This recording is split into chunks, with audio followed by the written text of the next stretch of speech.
Speaker Shamseer അദ്ദേഹം വന്ദേ ഭാരതിൽ യാത്ര ചെയ്യുകയായിരുന്നു കഴിഞ്ഞ വെള്ളിയാഴ്ച കാസർഗോഡും തിരുവനന്തപുരത്തോട്ട്. അപ്പോൾ അദ്ദേഹത്തെ എക്സിക്യൂട്ടീവ് ചെയർ കാറിലാണ് അദ്ദേഹത്തിനും അദ്ദേഹത്തിൻ്റെ ഒപ്പം ഉണ്ടായിരുന്ന ആൾക്കും ടിക്കറ്റ് റിസർവ് ചെയ്തിരുന്നത്. കൂടെ വേറൊരാൾ കയറിയിട്ട് ചെയർ കാറിൽ ടിക്കറ്റ് റിസർവ് ചെയ്തിരുന്ന ഒരാൾ കയറി കോട്ടയം വരെ ഇവരൊരുമിച്ച് സംസാരിച്ചു. അപ്പോൾ ഈ TT വന്നിട്ട് പത്മകുമാർ എന്നാണ് അയാളുടെ പേര്. അയാൾ വന്നിട്ട് ഇത് അനുവദിക്കാൻ പറ്റത്തില്ല എന്ന് പറഞ്ഞിട്ട് അദ്ദേഹത്തിൻ്റെ ജോലി ചെയ്തു. പക്ഷേ TTക്കെതിരെ നടപടി എടുക്കണമെന്ന് പറഞ്ഞ് സ്പീക്കർ പരാതി കൊടുത്തു. പക്ഷേ റെയിൽവേ TTയുടെ പേരിലുള്ള നടപടി പിൻവലിച്ചിരിക്കുകയാണിപ്പോൾ. വീണ്ടും നാണം കെട്ട് അല്ലേ? അതെ. ഇവരുടെയൊക്കെ ഒരു വലിയ പ്രശ്നമെന്ന് പറയുന്നത് ഇവർക്കൊക്കെ ഈ ഇരിക്കുന്ന പദവി അവർക്ക് കിട്ടിയിരിക്കുന്ന പദവി അവർക്ക് ലഭിച്ച ഏതോ അവാർഡാണെന്നുള്ളൊരു ചിന്തയിലാണ് ഇവർ ജീവിക്കുന്നത്. ഇത് ജനങ്ങൾ ഉണ്ടാക്കി കൊടുത്ത പദവിയല്ലേ ഇത്? അപ്പോൾ ജനങ്ങളോട് ഇവരല്ലേ ഇപ്പം എന്താ പറയുക, മാതൃകയാകേണ്ടതല്ലേ ഇവർ? ഇവരും ഇദ്ദേഹവും ആ മേയറും എല്ലാം സർവത്ര എണ്ണവും വിചാരിച്ചിരിക്കുന്നത് എന്തോ ഒരു വലിയ അവാർഡ് കിട്ടിയതുപോലെ ഇതിങ്ങനെ കൊണ്ടു കിടക്കുക, നാട്ടുകാരുടെ മെക്കിട്ട് കയറാനുള്ള ഒരു അവാർഡാണിതെന്നുള്ളൊരു തോന്നലാണ്. ഇദ്ദേഹത്തിന് ഈ സ്പീക്കറായ ശേഷം കുറച്ച് മാറ്റം ഉണ്ടായിരുന്നു.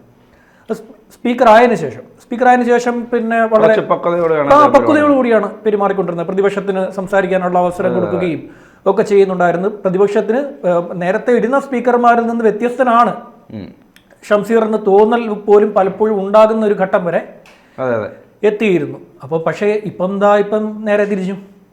അദ്ദേഹം പണ്ട് ചാനൽ ചർച്ചയിൽ ഇരുന്ന് ബഹളമുണ്ടാക്കി ഈ എതിർ പാനലിൽ ഇരിക്കുന്നവരെ അനാവശ്യമായിട്ടുള്ള വാക്കുകൾ ഉപയോഗിച്ചുകൊണ്ട് ഭീകരമായി ഭീഷണിപ്പെടുത്തുന്ന രീതിയിലാണ് അദ്ദേഹം സംസാരിച്ചുകൊണ്ടിരുന്നത്. അതാണ് അദ്ദേഹത്തിൻ്റെ യഥാർത്ഥ ക്യാരക്ടർ. ഷംസീർ വീണ്ടും ഷംസീറായി. ഷംസീർ വീണ്ടും പഴയ ഷംസീറായി. യഥാർത്ഥത്തിൽ ഷംസീർ ആരാണോ ആ ഷംസീറായി മാറി. ഇപ്പോൾ ഒരു GS പത്മകുമാർ എന്ന് പറയുന്ന ഒരു TTക്കാണ് എതിരെയാണ് കൊണ്ടുപോയി പരാതി കൊടുത്തത്. അപ്പോൾ ഇദ്ദേഹം ജൂലൈ 30-ാം തീയതിയാണ് ഈ സംഭവം ഉണ്ടായതെന്നാണ് ഈ ഒരു സംഭവത്തിന് പരാതി കൊടുത്തിരിക്കുന്നത്. അപ്പോൾ ഇദ്ദേഹം എക്സിക്യൂട്ടീവ് ചെയർക്കാറിൽ വരുന്നു. അപ്പോൾ ഇദ്ദേഹത്തിനൊപ്പം പിന്നെ സംസാരിക്കാൻ എത്തിയ ആൾ ചെയർക്കാർ ടിക്കറ്റിലാണ് വന്നത്. അദ്ദേഹം വന്ന് ഈ ഇദ്ദേഹത്തിൻ്റെ അടുത്തിരുന്ന് കാര്യം പറഞ്ഞുകൊണ്ടേയിരുന്നു. അത് ഇങ്ങ് കോട്ടയം വരെ കാര്യം വരുന്ന കാര്യം പറഞ്ഞു. അതിൻ്റെ ഒരു വലിയൊരു പ്രത്യേകത എന്ന് വെച്ച് കഴിഞ്ഞാൽ ഈ വന്ദേ ഭാരതത്തിലെ അവരുടെ റെയിൽവേയുടെ ജീവനക്കാർ വരെ ടിക്കറ്റ് എടുക്കണം. വന്ദേ ഭാരതിൽ അങ്ങനെ ഒരു പ്രത്യേകതയുണ്ട്. റെയിൽവേയുടെ ജീവനക്കാരാണെങ്കിൽ പോലും അവർ വരെ ടിക്കറ്റ് വന്ദേ ഭാരതിൽ എടുത്തേ മതിയാവുകയുള്ളൂ. അതാണ് വന്ദേ ഭാരതിൻ്റെ ഒരു പ്രത്യേകത. അപ്പം ഇദ്ദേഹം അവിടെ ചെന്ന് അപ്പം ഈ പത്മകുമാർ എന്ന് പറയുന്ന ഉദ്യോഗസ്ഥൻ അദ്ദേഹത്തിൻ്റെ ജോലി ചെയ്തു. അതിനി ആരാണെങ്കിലും അവർ പറയും. അതാണ് അവരുടെ വന്ദേ ഭാരതത്തിലെ ഒരു രീതി. അതാണ് ഇപ്പോൾ എക്സിക്യൂട്ടീവ് ചെയർക്കാറിൽ ടിക്കറ്റ് ഇല്ലാതെ ചെയർക്കാറിലെ ടിക്കറ്റ് എടുത്ത് എക്സിക്യൂട്ടീവ് വന്നിരിക്കുന്ന പരിപാടി ഒന്ന് ആലോചിച്ച് നോക്ക്. നമ്മൾ ട്രെയിൻ ടിക്കറ്റ് ഉണ്ട്, നമ്മൾ പിന്നെ ഇപ്പോൾ AC പോയിരുന്നുള്ള അവസ്ഥ എന്തായിരിക്കും? സാധാ ടിക്കറ്റ് എടുത്തിട്ട് ലോക്കൽ ടിക്കറ്റ് എടുത്തിട്ട് നമ്മുടെ സുഹൃത്ത് AC ഇരിപ്പുണ്ട്. AC ചെന്നിരുന്ന് അദ്ദേഹത്തിൻ്റെ കൂടെ ഒരു ജസ്റ്റ് അങ്ങോട്ട് ചെന്ന് കാര്യം പറഞ്ഞിട്ട് തിരിച്ചു വരുമല്ല. ഇത് അവിടെ ഇരുന്ന് കോട്ടയം വരെ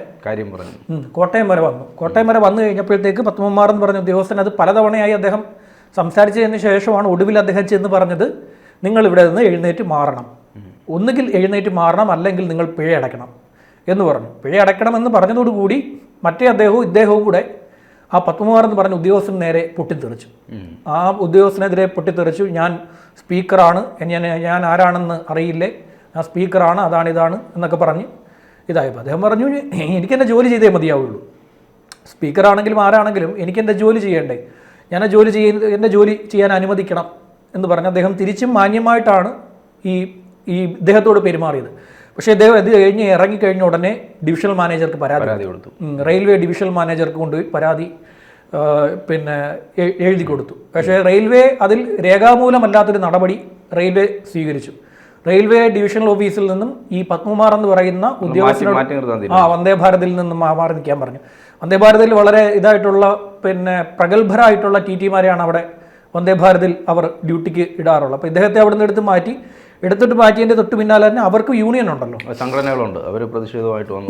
അവരുടെ യൂണിയൻ ഉണ്ട്. അപ്പോൾ അവരുടെ യൂണിയൻ എന്ത് ചെയ്യുന്നു വെച്ച് കഴിഞ്ഞാൽ ഇതൊരു പരാതിയായിട്ട് അവർ പറഞ്ഞു ഈ കാര്യം അന്വേഷിച്ചേ മതിയാവുകയുള്ളൂ എന്ന് പറഞ്ഞ് അവർ പ്രശ്നം ഉണ്ടാക്കി.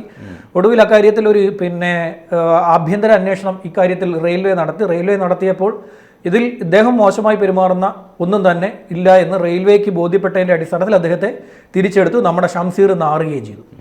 ഇത് ഞാൻ പറഞ്ഞില്ലേ, നേരത്തെ ഈ മേയറും ഷംസീറും എല്ലാം ഒരു പതിപ്പാണ്. ഒരു നാണയത്തിൻ്റെ ഇരുവശങ്ങളാണ് ഇവരൊക്കെ. ഇവർക്കെന്ന് പറഞ്ഞു കഴിഞ്ഞാൽ ജനമാണ് ഇവരെ പിടിച്ച് ഒരു പദവിയിൽ എത്തിച്ചത് എന്നുള്ള ബോധ്യം ഇവർക്കില്ല. മാതൃകയാകേണ്ടവരാണ് ഇവരെന്താണെന്ന് വെച്ച് കഴിഞ്ഞാൽ കൈക്കരുത്തും എന്താ പറയുക ഈ പറയുന്ന പദവിയുടെ കരുത്തും ഗുണ്ടായുസവും ഒക്കെയാണ് ഇവരിവിടെ പലപ്പോഴായി കാണിച്ചുകൊണ്ട് ഇരിക്കുന്നത്. ഇതിവരെ അടുത്ത് പെരുമാറുന്ന ആളുകൾക്ക് നന്നായി മനസ്സിലാകും. ഇവരുടെയൊക്കെ ഓഫീസുകളിൽ വർക്ക് ചെയ്യുന്ന, ഇവർക്കൊപ്പം ഓഫീസിൽ വർക്ക് ചെയ്യുന്ന സാധാരണക്കാരായിട്ടുള്ള ജീവനക്കാർക്ക് ഇവരുടെ അടിസ്ഥാനപരമായിട്ടുള്ള ഇവരുടെ സ്വഭാവം എന്താണെന്ന് മനസ്സിലാവുന്നുണ്ട്. അത് പല കഥകളും ഇപ്പോൾ പുറത്തു വരുന്നുണ്ട്.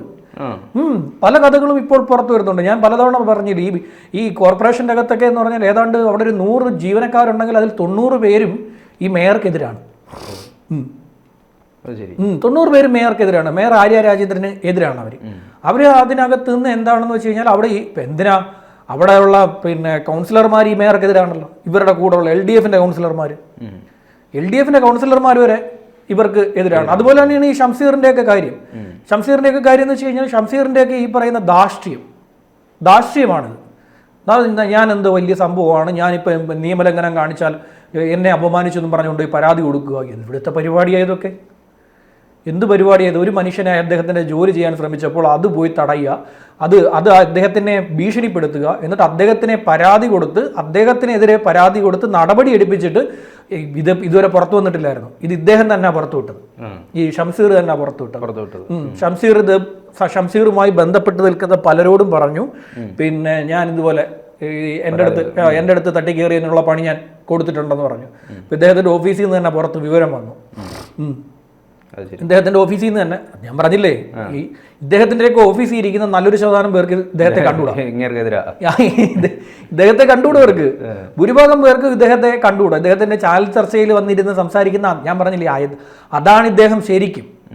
അടിസ്ഥാനപരമായി ഷംസീർ എന്ന് പറയുന്ന ആള് അതാണ്, ആ ഒരു വ്യക്തിയാണ്. ചാനൽ ചർച്ചയിൽ വന്ന് എതിരാളികളോട് തട്ടിക്കയറുകയും അവരെ വായി തോന്നിയതൊക്കെ വിളിച്ചു പറയുകയും ഒക്കെ ചെയ്യുന്ന ഒരു എന്താ പറയുക, ഒരു CPMന്റെ ഗുണ്ടാ നേതാവിൻ്റെ ലൈനുള്ള ഒരാളാണ് ഇദ്ദേഹം.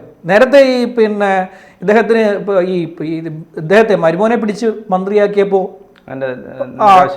അതിൻ്റെ ഒരു നിരാശയും ബുദ്ധിമുട്ടും മാനസിക ബുദ്ധിമുട്ടും ഒക്കെ അനുഭവിച്ച് ഇങ്ങനെ പോകുമ്പോഴാണ് സ്പീക്കറായപ്പോൾ ആ ബുദ്ധിമുട്ട് എങ്ങനെയൊക്കെ പ്രകടമാക്കാമോ അതെല്ലാം പ്രകടമാക്കിക്കൊണ്ടിരിക്കുന്നുണ്ടായിരുന്നു. കാര്യം ഭരണപക്ഷത്തിലെ മന്ത്രിമാർക്ക് പോലും സംസാരിക്കുന്നതിൽ അവസരം കൊടുക്കാതിരിക്കുകയൊക്കെ ചെയ്തു. ഇടയ്ക്ക് നിങ്ങളവിടെ ഇരിക്കാൻ പറഞ്ഞു. എം പി രാജേഷിനോടൊക്കെ കയറി ആ രീതിയിൽ സംസാരിച്ചു. അത് അദ്ദേഹത്തിന്റെ ഉള്ളിൽ കിടക്കുന്ന ഇദ്ദേഹമാണ് സീനിയർ. മറ്റേ അദ്ദേഹത്തെ നോക്കുമ്പം ഇദ്ദേഹമാണ് പാർട്ടിയിൽ ഈ സംഘടനാ ബേസ് നോക്കുമ്പോൾ ഇദ്ദേഹമാണ് സീനിയർ. അപ്പോൾ ഇദ്ദേഹമാണ് മന്ത്രി ആകേണ്ടത്. പക്ഷെ ഇദ്ദേഹത്തിന് മന്ത്രി ആകാൻ അവസരം കൊടുക്കാതെ മുഹമ്മദ് റിയാസിനെ മന്ത്രിയാക്കി. അതിൽ ഇദ്ദേഹത്തിന് വളരെ കടുത്ത ഒരു അമർഷം ഇദ്ദേഹത്തിൻ്റെ ഉള്ളിലുണ്ടായിരുന്നു. ആ ഉള്ളിൽ കിടന്ന അമർഷമാണ് നമ്മൾ സ്പീക്കറായിരിക്കുമ്പോൾ അദ്ദേഹം എല്ലാവർക്കും അവസരം കൊടുക്കുന്നു എന്ന രീതിയിൽ പുറത്തു വന്നുകൊണ്ടിരുന്നത്. അത് ശരിക്കും എന്താ പറയുക, ഇദ്ദേഹത്തിൻ്റെ പക്വതയല്ല, മറിച്ച് അമർഷമാണ്. എനിക്ക് കിട്ടാത്ത ഒരു പദവി എന്നേക്കാൾ ജൂനിയറായിട്ടുള്ള ഒരാൾക്ക് കിട്ടിയിരിക്കുന്നു. അയാളോടും അയാളെ ആ പദവിയിൽ എത്തിച്ച മറ്റുള്ളവരോടുമുള്ള കടുത്ത അമർഷമാണ് സ്പീക്കർ പദവിയിലിരുന്ന ഷംസീറിനെ പക്വതയുള്ള ഒരാളാക്കി നമ്മുടെ മുന്നിലൊക്കെ ചിത്രീകരിച്ചത്. അല്ലാത്ത പക്ഷം അദ്ദേഹം അടിസ്ഥാനപരമായിട്ട് ഈ പറയുന്ന നാട്ടുകാരുടെ മെക്കിട്ട് കയറുന്ന ഒരാളാണ്. ഇതിപ്പോൾ ആകെപ്പാടെ നാണക്കേടായി. മേയറുടെ പിന്നാലെ ഇദ്ദേഹവും പോയി നാട്ടുകാർ പിടിച്ച് ഏറെ കയറ്റിയിട്ടുണ്ട്. വ്യാപകമായിട്ട് ആളുകൾ സോഷ്യൽ മീഡിയ എടുത്തിട്ട് അലക്കുകയാണ്. വ്യാപകമായി ആൾക്കാർ ഈ പറയുന്ന സാധനം എടുത്തിട്ട് അലക്കുകയാണ്. അത് ഒന്ന് ആലോചിച്ച് നോക്കുക, അവിടെ നിന്ന് ഇവിടെ വരെ കോട്ടയം വരെ അത് ഇദ്ദേഹത്തിനൊരു മാന്യത വേണ്ടേ? ഇപ്പൊ TT വന്നിട്ട് പറയുന്നു ചെയർക്കാറിന്റെ ടിക്കറ്റാണ് എടുത്തിരിക്കുന്നത്, എക്സിക്യൂട്ടീവ് ചെയർക്കാറിൽ ഇരിക്കാൻ പാടില്ല എന്ന് TT പറയുമ്പോൾ ഇദ്ദേഹമല്ലേ അത് അദ്ദേഹത്തിന്റെ സുഹൃത്തിനോട് പറയേണ്ടത്? അവിടെ പോയി ഇരിക്കാൻ പറയണ്ടേ? ഇദ്ദേഹത്തിന്റെ സുഹൃത്തിനോട് പറയണം നിങ്ങൾ അവിടെ പോയി ഇരിക്കൂ എന്ന് പറയണം. ആ മാന്യത കാണിക്കണം. അല്ലെങ്കിൽ എന്താ പറയുക, ഇദ്ദേഹത്തിന്റെയോ അല്ലെങ്കിൽ അദ്ദേഹത്തിന്റെയോ കയ്യിൽ നിന്ന് രണ്ടുപേരിൽ ആരെങ്കിലും ഒരാൾ പിഴ അങ്ങ് അടച്ചാൽ മതിയല്ലോ. ഇവരത്ര വളരെ സീരിയസ് ആയിട്ടുള്ള എന്തെങ്കിലും കാര്യമാണ് ചർച്ച ചെയ്യുന്നതെങ്കിൽ അത് പിഴ അടച്ചാൽ മതി, അങ്ങ് പിഴ അടയ്ക്കണം. പിഴ അടച്ചു കഴിഞ്ഞാൽ പ്രശ്നം തീരുമല്ലോ. ഇത് പിഴ അടയ്ക്കത്തില്ല. ഞാൻ ചേർക്കാറുള്ള ടിക്കറ്റ് എടുത്ത് ഞാൻ എക്സിക്യൂട്ടീവിലെ യാത്ര ചെയ്യുമെന്ന് പറയുക, അത് ചോദ്യം ചെയ്യുന്ന ആളെ വെല്ലുവിളിക്കുക, ഭീഷണിപ്പെടുത്തുക, ഇതെല്ലാം കഴിഞ്ഞിട്ട് അയാൾക്കിട്ട് കൊണ്ടുപോയി പരാതി കൊടുക്കുക.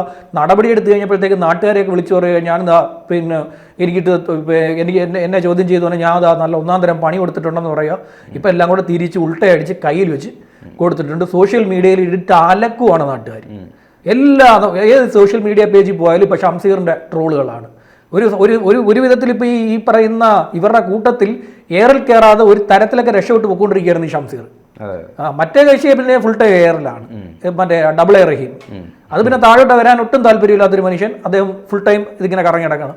പിന്നെ നമ്മുടെ ചിന്ത, പിന്നെ മേയർ, പിന്നെ ഇങ്ങനെ ഇവരുടെ കൂട്ടത്തിലുള്ള ഒരുമാതിരി അല്ല, പിന്നെ ആർഷോ ഈ ടീമുകളെല്ലാം എയറിൽ ഇങ്ങനെ പറന്ന് നടന്നുകൊണ്ടിരിക്കുന്ന കൂട്ടത്തിൽ സംസ്ഥാന സെക്രട്ടറി അടക്കം എയറിലാണ്.